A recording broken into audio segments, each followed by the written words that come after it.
കണ്ട ഏറ്റവും വലിയ ദുരന്തങ്ങളിലൊന്നായിരുന്നു വയനാട്ടിലെ മുണ്ടക്കൈ ചൂരൽമല മേഖലകളിൽ 2024 ജൂലൈ 30-നുണ്ടായ ഉരുൾപൊട്ടൽ. നിരവധി മനുഷ്യരുടെ ജീവനെടുത്ത, അനേകം ജീവനുകളെ അനാഥമാക്കിയ, അന്നോളം സമ്പാദിച്ചതെല്ലാം കൺമുന്നിൽ ഒഴുകിപ്പോകുന്നത് നോക്കി നിൽക്കേണ്ടി വന്ന ഒട്ടനവധി ഉറ്റവരെ ബാക്കിയാക്കിയ ദുരന്തം. എന്നാൽ അവരെ സർക്കാർ ചേർത്ത് പിടിച്ചു. ഇപ്പോഴിതാ ടൗൺഷിപ്പിന്റെ ആദ്യഘട്ടവും പൂർത്തിയാക്കി ആ മുഖങ്ങളിലെ കണ്ണുനീര് മാറ്റി പുഞ്ചിരി വിരിച്ചു. സർക്കാർ പറഞ്ഞ വാക്കു പാലിച്ചിരിക്കുകയാണ്. പിന്നാലെ എത്തി കോൺഗ്രസ് നേതാവ് രമ്യ ഹരിദാസിന്റെ ഒരു ഫേസ്ബുക്ക് പോസ്റ്റ്. ടി സിദ്ദിഖ് MLA-ക്കൊപ്പമുള്ള ചിത്രത്തിനൊപ്പം രമ്യ എഴുതിയിട്ട വാക്കുകൾ നിരവധി സംശയങ്ങൾക്ക് തിരികൊളുത്തുന്നുണ്ട്. പോസ്റ്റിലെ ചില വാക്കുകളാണ് വിവാദത്തിന് അടിസ്ഥാനമായത്. ലോക്സഭാ പ്രതിപക്ഷ നേതാവ് രാഹുൽ ഗാന്ധിയെയും വയനാട് MP പ്രിയങ്ക ഗാന്ധിയെയുമാണ് രമ്യ ഹരിദാസ് പരോക്ഷമായി ഉന്നം വെക്കുന്നതെന്ന ചർച്ചകൾ ഇതോടെ സൈബർ ഇടത്തിൽ ചർച്ചയായി.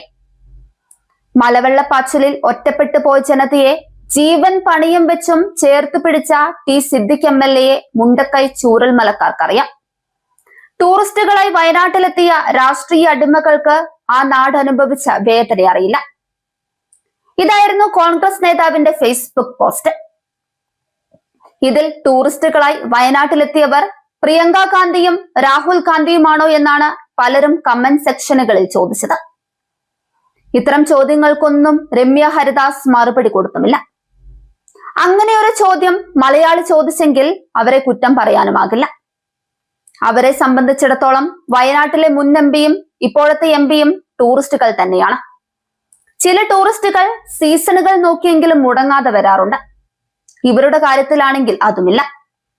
വയനാട് ദുരന്ത ബാധിതർക്ക് ഒരു കലണ്ടറിന്റെ അപ്പുറത്തേക്ക് ഒരു ബന്ധവുമില്ലാത്ത MPയാണ് പ്രിയങ്ക ഗാന്ധി. വയനാടിനിപ്പോൾ ഒരു MP അല്ല 2 പേരുണ്ടെന്ന് പറഞ്ഞാണ് രാഹുൽ തന്റെ കസേരയിലേക്ക് സഹോദരി പ്രിയങ്കയെയും ഇരുത്തി പോകുമ്പോൾ പറഞ്ഞത്. എന്നിട്ട് എന്തായി? ഒരു നാടിനെ തന്നെ ഉരുളെടുത്തിട്ടും MP ഫണ്ടിൽ നിന്ന് നയാ പൈസ തരാൻ അവർ തയ്യാറായോ?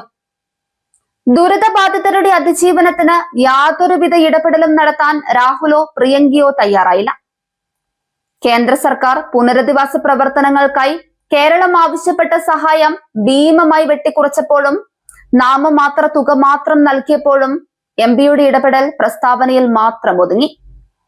വയനാടിന് അർഹമായത് നേടിയെടുക്കാൻ MP എന്ന നിലയിൽ അവർ പരാജയപ്പെട്ടത് ജനങ്ങൾ കണ്ടതാണ്.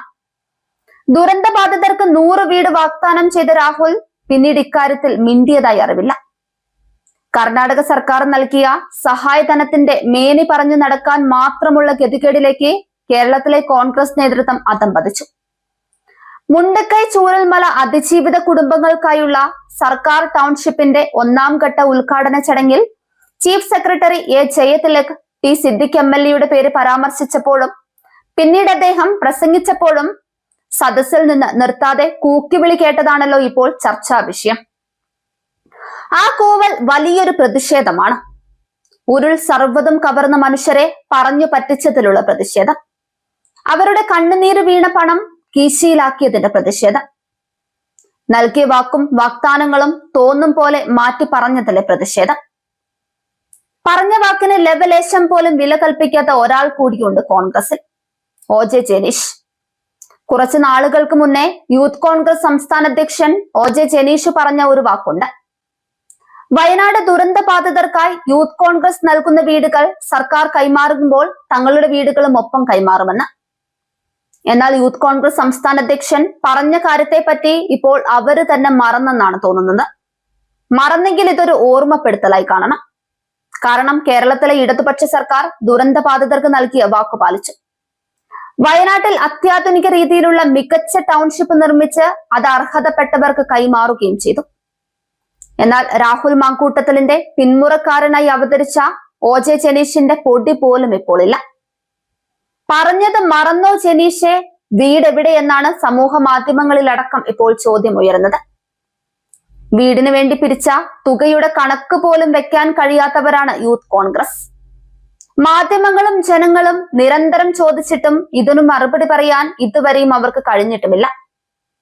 VD സതീശന്റെ നേതൃത്വത്തിൽ ഗൾഫിൽ ഉൾപ്പെടെ പോയി ദുരന്ത ബാധിതരുടെ പേരിൽ പണം പിരിച്ച കോൺഗ്രസും അതേ സതീശന്റെ തന്നെ നേതൃത്വത്തിൽ അത് മുക്കിയ കഥയുമൊക്കെ ജനങ്ങൾക്കറിയാം. ഇതൊക്കെയാണ് ഇപ്പോൾ വലിയ ചർച്ചയായിരിക്കുന്നത്. ആദ്യഘട്ടത്തിൽ സർക്കാരിന്റെ നേതൃത്വത്തിൽ വീടുകൾ പണിയാൻ ഒരുങ്ങിയപ്പോൾ വലിയ രീതിയിലുള്ള കുപ്രചാരണങ്ങളും നടത്തിയത് ഇതേ യൂത്ത് കോൺഗ്രസ് ആണ്. ഇതിനെയെല്ലാം പ്രതിരോധിച്ചാണ് കേരളത്തിലെ ഇടതുപക്ഷ സർക്കാർ നിശ്ചയദാർഢ്യത്തോടെ നീങ്ങി 178 വീടുകൾ ആദ്യഘട്ടത്തിൽ പണിതീർത്തത്.